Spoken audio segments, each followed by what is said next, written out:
வாழ்க வையகம், வாழ்க வையகம், வாழ்க வளமுடன். குருவே துணை. அனைவருக்கும் இனிய காலை வணக்கம். அருந்தமிழ் மூதாட்டி ஔவையார் அருளிய மூதுரை. இன்று 2ஆம் கவிதை. நல்லோருக்குச் செய்த உதவியும் தீயோருக்குச் செய்த உதவியும் என்னும் தலைப்பில் அமைந்த கவிதை.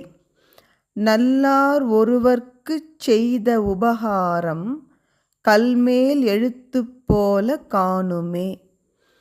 அல்லாத ஈரமிலா நெஞ்சத்தார்க்கு ஈந்த உபகாரம் நீர்மேல் எழுத்துக்கு நேர்.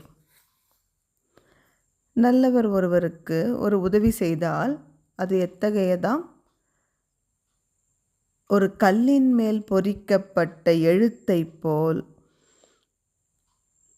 நல்லவரின் உள்ளத்தில் அந்த உதவியானது அழியாது நன்றி உணர்வாக நிலைத்து நிற்கும். செய்த உதவியை நல்லவர்கள் ஒரு நாளும் மறக்க மாட்டார்கள், என்றென்றும் நன்றியோடு நினைத்திருப்பார்கள். அப்படி அல்லாத நல்லவர்கள் அல்லாதவர்கள், அதற்கும் கூட ஔவை பாட்டி ரொம்ப அழகாக ஒரு விளக்கம் கொடுக்குறாங்க. ஈரமிலா நெஞ்சத்தார்க்கு அப்படின்னா என்ன அர்த்தம்? இரக்கமில்லாத உள்ளம் கொண்டவர்களுக்கு.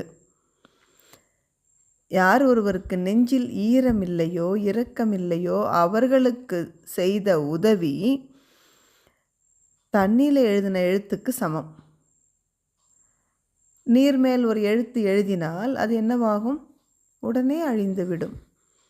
அதுபோலத்தான் தீயவர்களுக்கு நாம் ஒரு உதவி செய்தால் அந்த உதவியை அவர்கள் உடனே மறந்து விடுவார்கள்.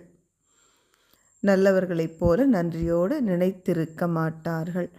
அதனால தான் எப்பொழுதும் பாத்திரம் அறிந்து பிச்சையிடு என்று நம் பெரியவர்கள் சொன்னார்கள். திருவள்ளுவரும் அது சொல்லுவார். யாருக்கு உதவி செய்யணும் என்பது அந்த பண்பு அறிந்து செய்யணும். நன்றாற்றலுள்ளும் தவறுண்டு, அவரவர் பண்பறிந்து ஆற்றா கடை என்று சொல்லுவாங்க. அதனால் உதவி செய்கிற பொழுதும் கூட நீங்கள் ஜாக்கிரதையாக இருக்கணும். நல்லவர்களுக்கு உதவி செய்யலாம், அல்லது ஏதோ ஒரு சந்தர்ப்பம் தீயவர்களுக்கு உதவி செய்தால் செய்தவுடன் நாம் அந்த உதவியை மறந்துடணும். தீயவர்கள் உதவியை மறக்கிறது வேறு, அதை விட வேகமாக நம்ம மறந்துடணும். இல்லைன்னு வச்சுக்கோங்க, இவங்களுக்கு நன்றி இல்லையேன்னு எண்ணி எண்ணி நம்ம மனது புண்ணாய் போகும். அதனால் நல்லவர்களுக்கு உதவி செய்தால் அவர்கள் நிச்சயமாக ஒரு கல்லின் மேல் எழுத்தை போல நினைந்திருப்பார்கள். தீயவர்களுக்கு உதவி செய்தால் அது நீர்மேல் எழுதிய எழுத்தை போல அழிந்துவிடும். எனவே நாமே மனதில் இரக்கம் இல்லாத ஒருவருக்கு உதவி செய்ய நேர்ந்தால் செய்த உடனே அந்த உதவியை நாம் மறந்துவிட வேண்டும். அதுதான் நம் மன அமைதியை பாதுகாத்து கொள்ளும் வழியாகும். வாழ்க வளமுடன்.